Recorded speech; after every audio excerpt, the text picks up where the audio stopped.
The cold barrel of a Colt revolver pressed against the back of his head, but Kieran Walker didn't flinch. What made him turn wasn't the threat of death, but the small voice that pierced the dusty saloon air. "Mister, are you going to kill the stranger too?" Standing there in threadbare clothes, no more than 7 years old, was a boy with eyes that had seen far too much for his tender age. Texas, 1878. The unforgiving sun beat down on the small frontier town of Redemption, a place where justice came at the end of a gun and mercy was a luxury few could afford. Kieran had ridden into town just 3 days prior, his past trailing behind him like the dust clouds kicked up by his Palomino's hooves. He hadn't planned on staying. Drifters never did, but fate had different ideas. "Lower your weapon, McCrae," came Sheriff Tanner's firm command from across the saloon. "This ain't the way."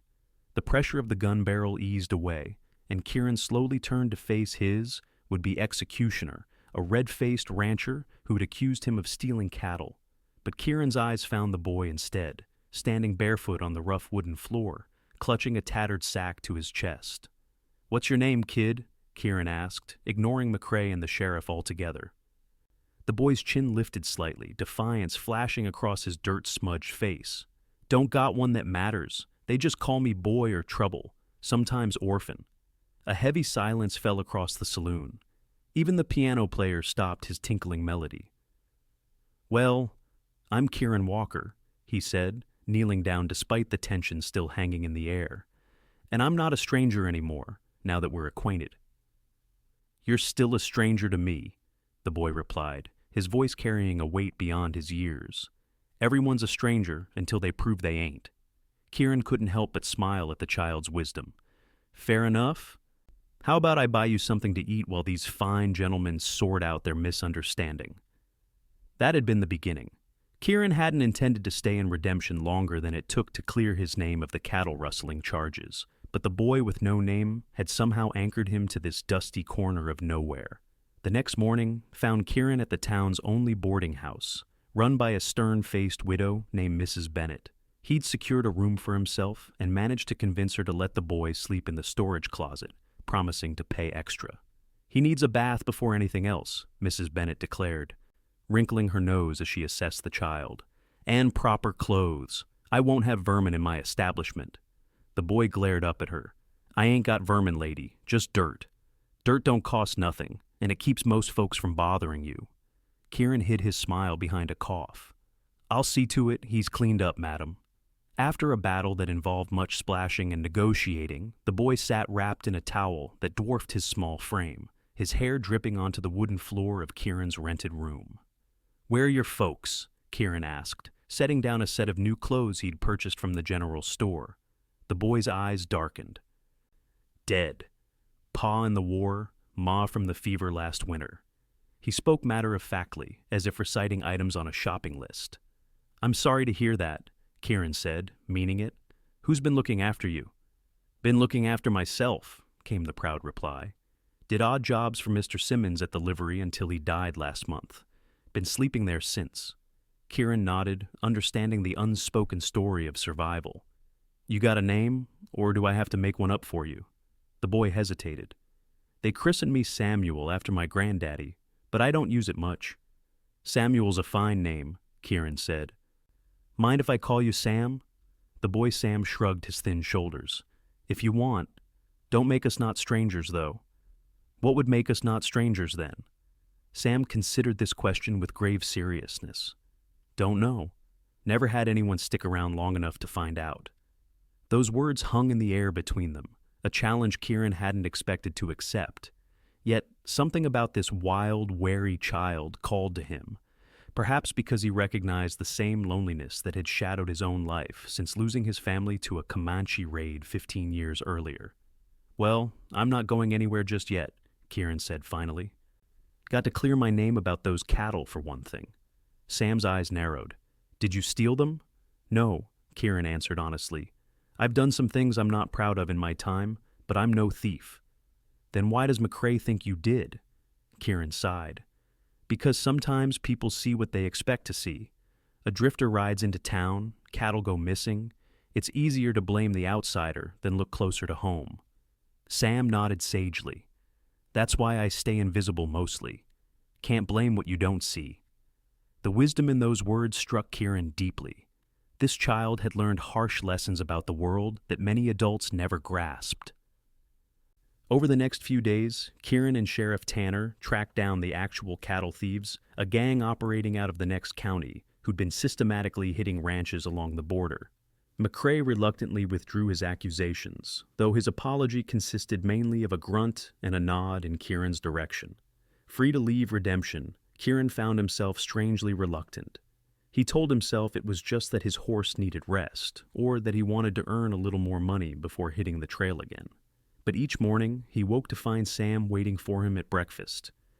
Those solemn eyes watching him, as if expecting today to be the day Kieran would disappear. "Thought I'd help out at the livery today," Kieran announced one morning over biscuits and gravy. "Old Miller could use a hand with those new horses that came in. Want to come along?" Sam tried to hide his eagerness behind a casual shrug, but his quick movements as he finished his breakfast gave him away. The livery stable smelled of hay, leather, and horses, scents Kieran had always found comforting. Miller was a gruff man with hands like leather and a back bent from decades of hard work, but his eyes softened when he saw Sam. "Boy knows his way around horses," Miller commented to Kieran as they watched Sam confidently brush down a chestnut mare. "Got a natural way with them," Kieran nodded. "Seems to have a natural way of surviving, too." Miller's face grew serious. "Been worried about the lad since Simmons passed. Town ain't no place for a child alone." He gave Kieran a sidelong glance. "You planning on staying in these parts?" "Just passing through," Kieran answered automatically, then frowned. The words didn't feel as certain as they once had. "Shame," Miller said. "Boy's taken a shine to you. First time I've seen him follow anyone around since Simmons." That evening, as they walked back to the boarding house, Sam's small hand unexpectedly slipped into Kieran's. The gesture, so simple and trusting, nearly stopped Kieran's heart. He squeezed the tiny fingers gently, suddenly aware of how fragile this connection was, and how much it had come to mean to him. "Mr. Walker," Sam said, using Kieran's surname for the first time, "do you think you could teach me to shoot, in case bad men come?" Kieran looked down at the hopeful face turned up to his. "Tell you what, I'll teach you how to stay safe, which sometimes means knowing when not to shoot. That sound fair?" Sam considered this, then nodded. "I guess that makes sense. First lesson is always happening right now," Kieran said, stopping to kneel at eye level with the boy. "You watch, you listen, and you learn who to trust. Speaking of which, why'd you decide to trust me in that saloon?" Sam's eyes were serious as he answered. "You looked sad but not mean. And you talked to me like I was a person, not just some nuisance." The simple honesty of the child's assessment humbled Kieran. He wondered what else those perceptive eyes had seen in him, perhaps things he'd tried to hide even from himself. As they continued walking, the setting sun painted redemption in gold and shadow. For the first time in years, Kieran found himself imagining what it might be like to stay somewhere, to put down roots. The thought both terrified and enticed him. That night, a scream tore through the darkness. Kieran bolted upright in bed, grabbing his revolver by instinct. He rushed into the hallway to find Mrs. Bennett in her nightgown, looking distressed. "It's the boy," she said. "Nightmares, I think." Kieran hurried to the small closet-turned bedroom. Sam was thrashing in his narrow bed, tears streaming down his face, even in sleep. "Sam," Kieran called softly, touching the boy's shoulder. "Sam, wake up. You're safe." The child's eyes flew open, wild with terror. For a moment, he didn't seem to recognize Kieran. Then awareness flooded back, and he launched himself into Kieran's arms, sobbing against his chest.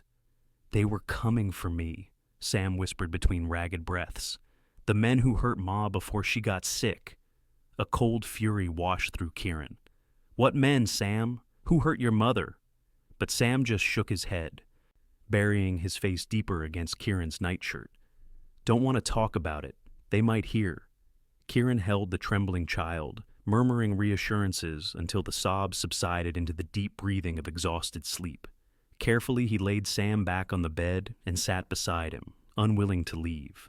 Mrs. Bennett appeared in the doorway with a steaming cup. "Thought you might need this," she said, handing him the coffee. Her usual stern expression had softened. Poor mite. Town's been failing that child since his mother passed. You knew his mother? Kieran asked. Mrs. Bennett nodded. Julia worked for me as a laundress, hard worker, kept to herself. There were rumors, of course, single woman with a child, no husband in sight.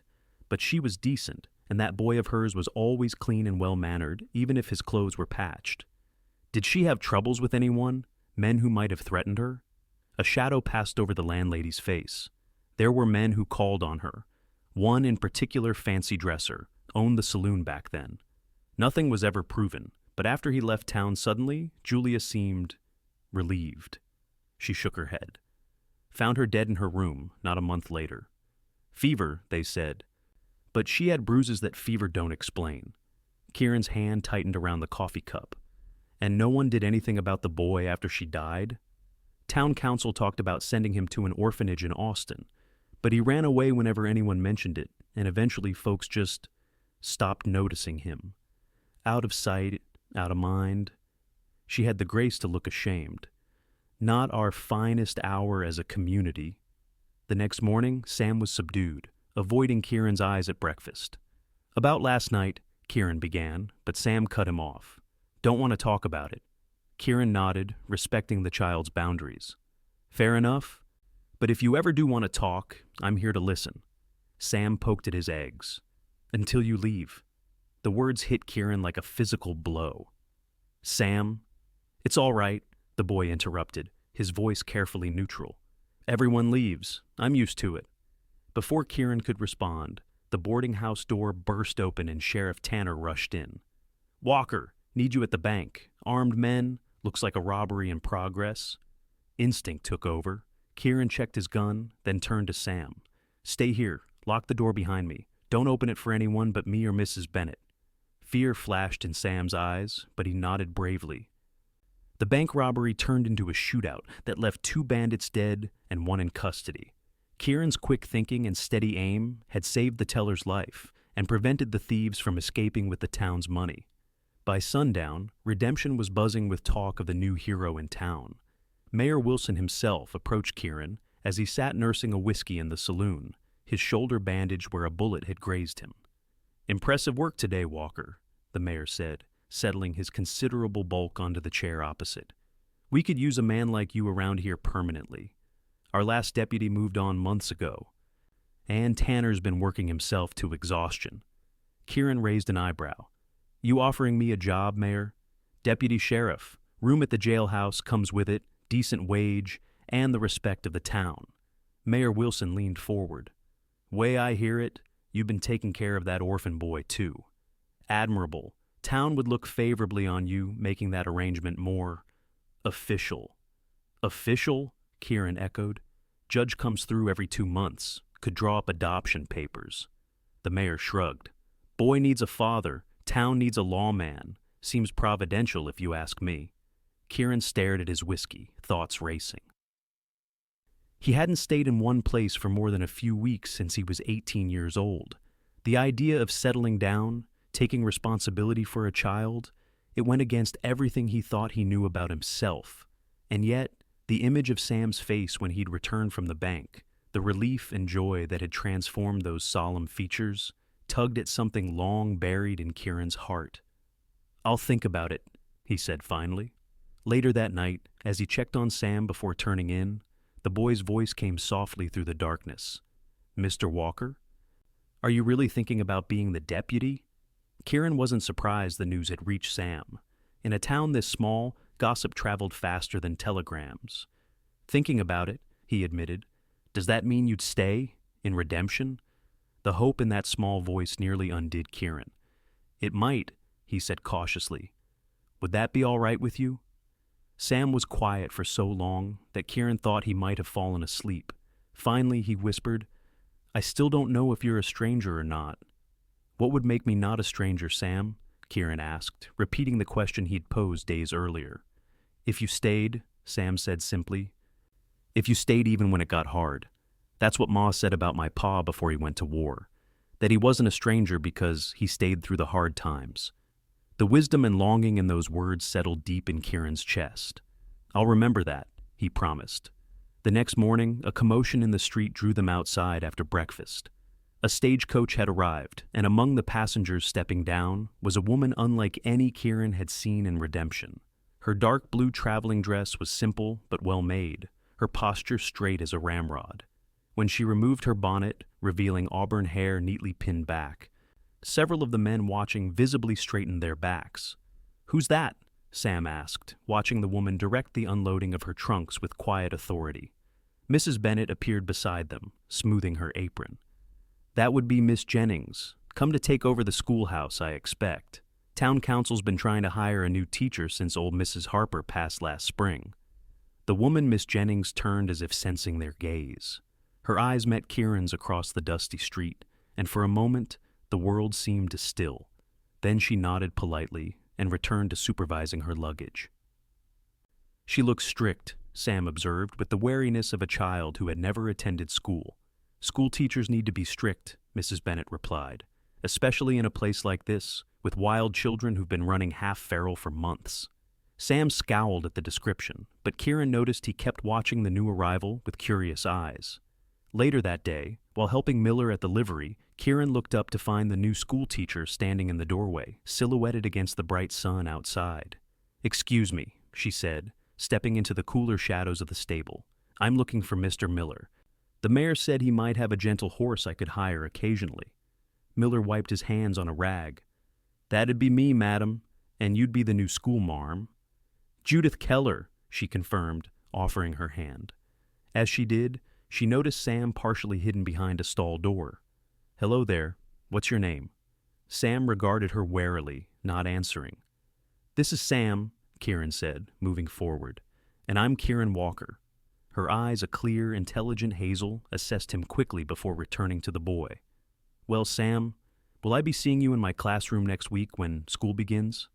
Sam looked to Kieran, uncertainty clear on his face. "I think that would be a good idea," Kieran said, surprising himself. "If you're agreeable, Miss Keller." "Education is never wasted, Mr. Walker," she replied. "All children are welcome in my classroom, regardless of their circumstances." The slight pause suggested she'd already heard about Sam's situation. "I don't have books or slates or nothing," Sam mumbled. A gentle smile transformed Miss Keller's serious face. "The school provides materials for those who need them. All you need to bring is your mind and a willingness to learn." After she had arranged to use Miller's gentlest mare and departed, Sam turned to Kieran with suspicion. "You want me to go to school?" "Can you read?" Kieran asked. "Some," Sam admitted. "Ma taught me my letters before she died." "Then school will help you read better. Knowledge is power, Sam. No one can take it from you, and no one can make you feel small if you've got learning behind you." Sam appeared to consider this. "Would I have to sit still all day?" "Probably," Kieran said with a smile. "But I reckon Miss Keller would let you stretch your legs at midday." That evening, Kieran walked to the sheriff's office, having made a decision that both terrified and exhilarated him. "I'll take the deputy job," he told Tanner, "but I have conditions." Tanner leaned back in his chair. "I'm listening." "I want a proper place for Sam and me. Not the room at the jailhouse. A real home." Tanner nodded thoughtfully. "The Harris place at the edge of town has been empty since the old man died. Nothing fancy, but solid walls and roof, small corral for horses. Town owns it now for back taxes." "That'll do," Kieran said. "And I want to know more about what happened to Sam's mother. Doesn't sit right with me, a woman dying with unexplained bruises and no investigation." A shadow crossed Tanner's weathered face. "That business happened under the previous sheriff's watch. Never did sit right with me either." He scratched his jaw. "Might be worth looking into, now that certain influences have moved on." "One more thing," Kieran added. "I need time to take Sam to school and pick him up, at least until he's settled." To his surprise, Tanner laughed. "You're already thinking like a father, Walker. We'll make it work." The word father echoed in Kieran's mind as he walked back to the boarding house.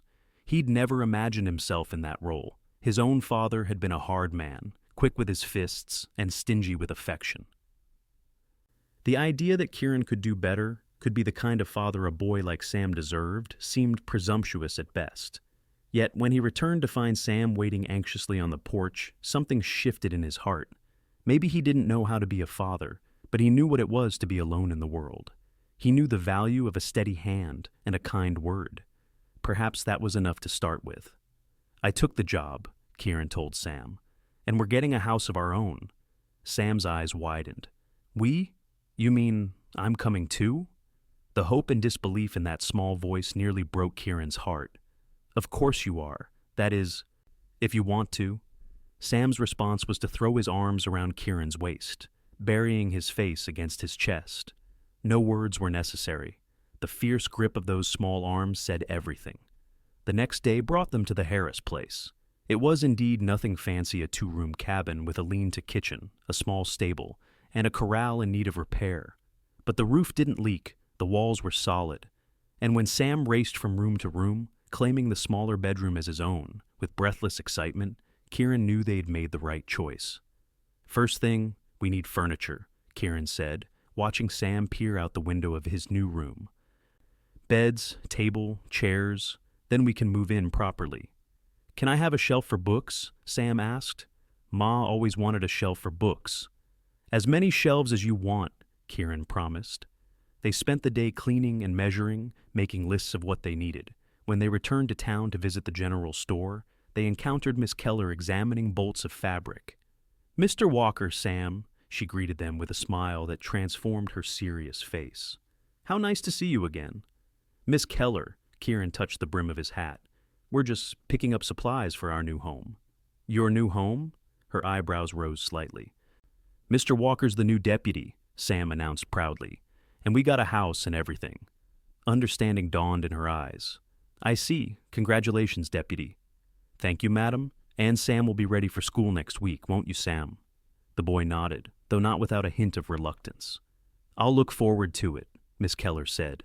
Then, to Kieran's surprise, she added, "I'm setting up the schoolroom tomorrow. Perhaps Sam would like to help. It might make his first day less intimidating if he's already familiar with the place." Before Kieran could respond, Sam said, "Can I, Mr. Walker?" "I could show you after." The eagerness in the boy's face was impossible to resist. "If Miss Keller doesn't mind having an extra shadow tomorrow, I think that would be fine." "Excellent," she said, her smile warming her eyes. "Shall we say 9 o'clock at the schoolhouse? And perhaps you could join us for lunch afterward, Deputy Walker. I'm sure Sam would want to show you all he's accomplished." There was something in her direct gaze that suggested more than casual interest, and Kieran found himself unexpectedly flustered. That would be, "Yes, thank you." As they continued their shopping, Sam was unusually quiet. His forehead creased in thought. "Everything all right?" Kieran asked as they loaded their purchases into a borrowed wagon. "Miss Keller's nice," Sam said finally. "Do you think she's pretty?" The question caught Kieran off guard. "I suppose she is," he admitted, remembering the intelligent hazel eyes and the way her smile transformed her face.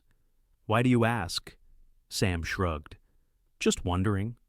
But there was something in the boy's tone that made Kieran wonder what wheels were turning in that clever mind. The next day, Kieran dropped Sam at the schoolhouse, trying not to notice how his heart rate increased when Miss Keller greeted them at the door. She wore a simpler dress than before, with her sleeves rolled up for work, but somehow the less formal attire only enhanced her natural grace. "We'll see you at noon," she reminded him. "Sam and I have much to accomplish before then." True to her word, when Kieran returned at midday, the schoolroom had been transformed. Books lined shelves, desks were arranged in neat rows, and a large map of the United States adorned one wall. Sam proudly showed him around, explaining how he had helped organize books by size and wash the windows until they sparkled. "Sam has been an excellent assistant," Miss Keller said, unpacking a basket that revealed a generous lunch of fried chicken, biscuits, and apple pie. "He has a quick mind and careful hands." The boy beamed under her praise, and Kieran felt a surge of pride. As they ate, Miss Keller asked thoughtful questions about their plans for the house, offering practical suggestions about curtains and furniture arrangements. It was the most relaxed conversation Kieran had had with a woman in years, and he found himself reluctant when the time came to return to his duties. "Perhaps," Miss Keller said as they prepared to leave, "you both might attend the town social next Saturday. It would be a good opportunity for you to meet more of the community, Deputy Walker, and for Sam to meet his future classmates." Do we have to dance? Sam asked suspiciously. She laughed, a warm sound that Kieran immediately wanted to hear again. Not if you don't wish to, but there will be games and food. We'll be there, Kieran promised before he could think better of it. That night, as he tucked Sam into his temporary bed at the boarding house for one of the last times, the boy asked, "Mr. Walker, what should I call you now, since we're living together and all?" The question caught Kieran unprepared. "What would you like to call me?" Sam was quiet for a long moment. "The other kids at school, they'll have paws they call Pa, but you're not my Pa." "No," Kieran agreed softly. "I'm not, but I'd like to take care of you, if that's all right with you. Like a guardian? Something like that." Sam nodded slowly. "I'll keep calling you Mr. Walker for now, until I figure it out." "That seems fair," Kieran agreed, oddly touched by the child's careful consideration. "Good night, Sam. Good night, Mr. Walker." The next few days passed in a blur of activity as they moved into their new home, acquired basic furniture, and began to establish routines. Kieran started his duties as deputy, finding the work suited him better than he'd expected. The townspeople treated him with new respect, and he discovered he had a talent for diffusing tense situations before they turned violent.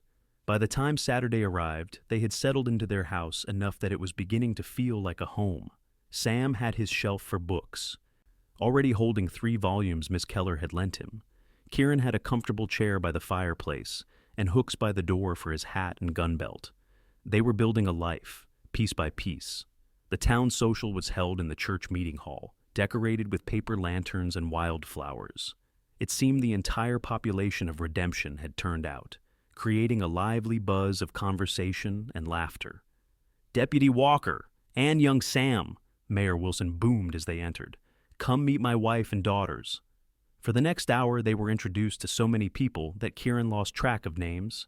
Sam stayed close to his side, quiet but observant, until a group of boys his age invited him to join a game of marbles in the corner. "Go ahead," Kieran encouraged when Sam looked to him for permission. "I'll be right here." As Sam reluctantly joined the other children, Kieran felt a presence at his side. "He'll be fine," Miss Keller said, following his gaze. "Billy Cooper, the tall boy with the red hair, is a kind child. He'll look out for Sam." She wore a dress of deep green that complemented her auburn hair, which was arranged more elaborately than he'd seen before. A few tendrils had escaped to frame her face, softening her appearance. "You look very nice tonight, Miss Keller," Kieran said, the words coming out before he could censor them. A becoming blush touched her cheeks. "Thank you, Deputy. You clean up rather well yourself." The fiddler struck up a lively tune, and couples began moving to the center of the hall. "Would you care to dance?" Kieran asked, surprising himself with his boldness. Her eyes sparkled with amusement. "I thought you might never ask." She was light on her feet and fit perfectly in his arms, following his lead with natural grace. As they turned about the floor, Kieran caught Sam watching them, a small smile playing at his lips. "I think your ward approves," Miss Keller observed, following Kieran's gaze. "He's been acting strangely since we met you," Kieran admitted, "asking if I think you're pretty, watching my reactions when your name comes up." She laughed softly.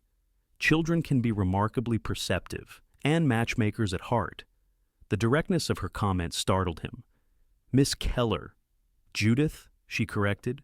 "If we're to be the subject of a child's matchmaking schemes, we might as well use our given names." "Judith," he repeated, liking the way it felt. "I'm Kieran, and I should warn you, I'm not exactly a prize catch." Ex-drifter with a borrowed child and more ghosts than friends? Something in her eyes softened. "I think we all have ghosts, Kieran. The question is whether we let them dictate our futures." The music ended and they stepped apart, but something had shifted between them. A possibility had opened up, fragile as a new leaf, but full of promise. Later, as Kieran and Sam walked home under a canopy of stars, the boy asked, "Did you have fun dancing with Miss Keller?" "I did," Kieran answered honestly. "Did you have fun with the other boys?" Sam nodded. "Billy says his pa's teaching him to fish in the creek. Said I could come along sometime." He hesitated. "Would that be all right?" "Of course," Kieran said, warmed by the normalcy of the request. This was what children should be doing, making friends, learning to fish, playing games, not surviving alone on the fringes of society. "Mr. Walker?" Sam's voice had turned serious. "Are you sweet on Miss Keller?" Kieran nearly missed a step. "That's a mighty personal question, Sam." "I won't tell," the boy promised. "It's just, she looks at you the way Ma used to look at the picture of my pa, and you get all tongue-tied around her, like Billy does around Mary Jenkins." Despite himself, Kieran laughed. "I didn't realize I was so transparent." Then, more seriously, "Would it bother you if I was sweet on Miss Keller?" Sam considered this as they walked. "No," he said finally. "She's nice and smart, and she doesn't treat me like I'm nothing." "No, she certainly doesn't," Kieran agreed, thinking of how Judith had immediately seen the worth in this remarkable child. "Plus," Sam added pragmatically, "if you married her, we'd never have to worry about being late for school." This time, Kieran's laugh echoed down the quiet street. "That's getting way ahead of things, Sam. But I appreciate your approval."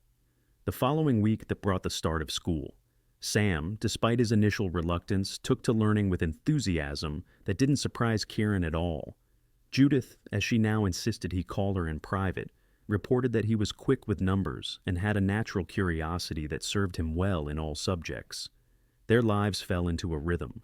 Kieran would walk Sam to school in the morning, then return to his duties as deputy. In the afternoons, if he wasn't needed for an emergency, he would meet Sam after school. 3 times a week, they would stay in town for dinner at the hotel restaurant. A luxury Kieran had never imagined affording himself, but now valued for the happiness it brought Sam.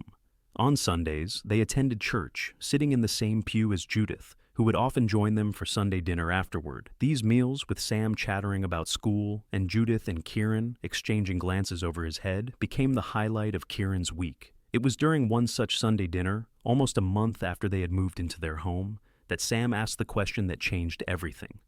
"Miss Keller," he began, using her formal title as he always did, despite her invitation to call her Judith outside of school. "Do you think Mr. Walker is still a stranger?"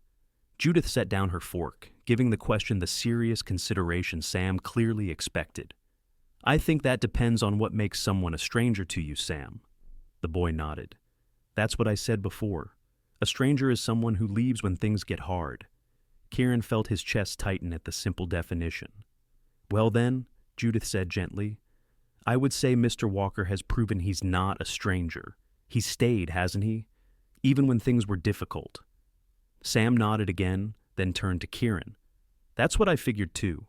So, I was thinking, if you're not a stranger anymore, and we live in the same house and you take care of me like a pa would." He took a deep breath. "Could I call you Pa instead of Mr. Walker?" The world seemed to stop. Kieran stared at the boy, this remarkable, brave child who had survived so much and still had the courage to ask for what he needed. Emotion clogged his throat, making speech impossible. "Sam," he finally managed, his voice rough, "I would be honored if you called me Pa." The smile that broke across Sam's face was like sunrise after the longest night. "Really? You mean it?" "I've never meant anything more," Kieran said, and opened his arms. Sam launched himself across the short distance, nearly knocking over his water glass in his haste to accept the embrace. As Kieran held the boy, his boy, he looked up to find Judith watching them, tears shining in her eyes, but a smile on her lips. "Well," she said softly, "I think this calls for apple pie a la mode, don't you?" Later, after Sam had been tucked into bed, still glowing with happiness, Kieran sat on the porch of their home, watching the stars appear one by one in the darkening sky. The sound of approaching footsteps made him look up to find Judith walking toward him. "I hope you don't mind the intrusion," she said. "I was taking an evening walk and found myself here." "Never an intrusion," Kieran assured her, standing to offer her his chair. She shook her head, choosing instead to lean against the porch railing facing him. "That was a beautiful moment today," she said. "Sam calling you Pa." "I never thought—" Kieran's voice trailed off, overwhelmed again by the magnitude of what had happened. "I never thought I'd have a family. After losing mine, I didn't think I deserved one." "What happened to your family?" she asked gently. Kieran rarely spoke of it, but with Judith, the words came more easily than he expected. Comanche raid when I was 15. I was out hunting when they came. By the time I got back, it was too late. He swallowed hard. I buried them myself. Her hand found his in the gathering darkness. I'm so sorry, Kieran. I spent years drifting, taking odd jobs, trying to outrun the memories, he continued. Never stayed anywhere long enough to form attachments. It seemed safer that way. And now? He looked toward the window, where a faint light showed where Sam slept. Now, I've got a reason to stay put, to build something that lasts. Judith's fingers tightened around his. I'm glad, she said simply. For both of you. They sat in comfortable silence for a while, hands joined, watching the stars. Finally, Kieran gathered his courage. Judith, he began, I know we haven't known each other long, but I find myself thinking about you more than is probably proper. A smile touched her lips. Is that so? It is, he admitted. And I was wondering if you might permit me to call on you formally.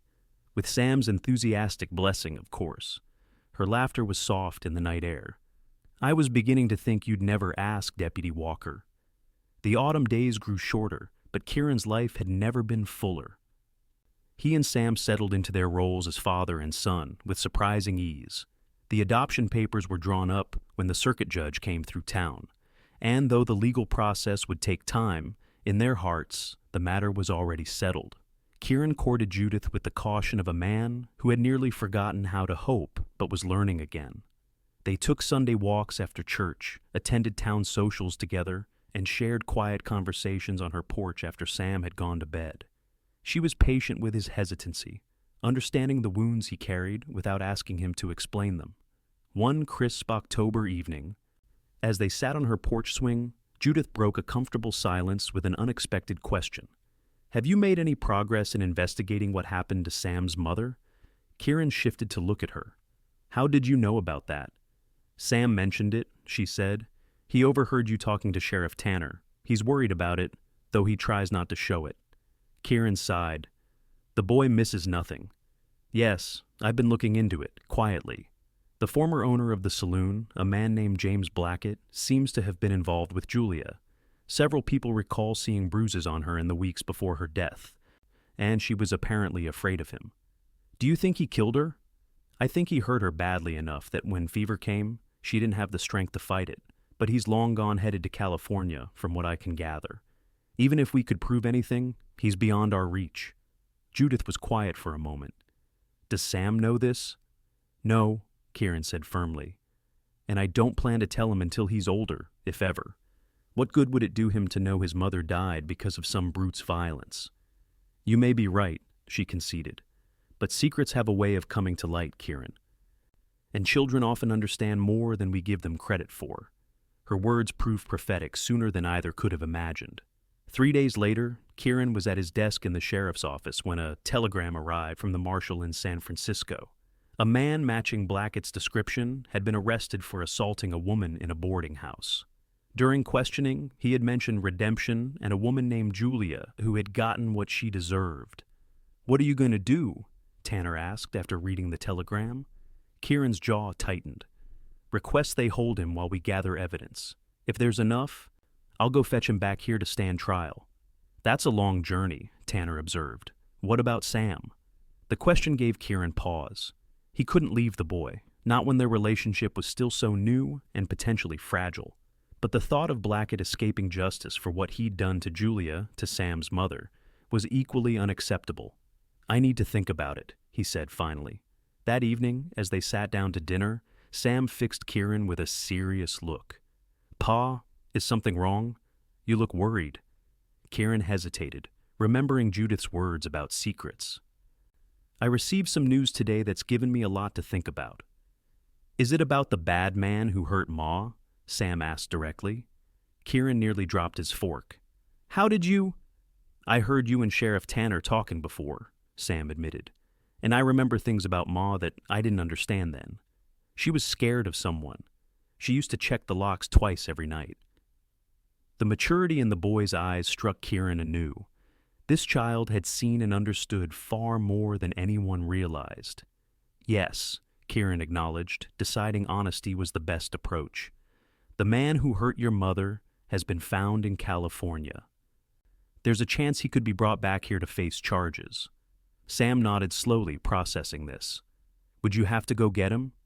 I might, Kieran said, but I haven't decided yet. It would mean being away for several weeks. Fear flashed across Sam's face, quickly masked but unmistakable. Would I stay with Miss Keller? That would be one option, Kieran said carefully. If she agreed. Sam pushed his food around his plate. Would you come back? And there it was, the root fear, the question that revealed how tenuous Sam's sense of security still was. Despite everything, part of him still feared abandonment. Sam, Kieran said, reaching across the table to place his hand over the boy's smaller one, I will always come back to you. You're my son now, in every way that matters. Nothing could keep me away. The boy's eyes searched his, looking for any sign of deception. Finding none, he nodded. Then you should go get him. For Ma. I haven't decided yet, Kieran repeated. It's a big decision that affects both of us. We'll talk more about it tomorrow, all right? The next day brought an unexpected visitor to the sheriff's office. Judith walked in, determination written across her features.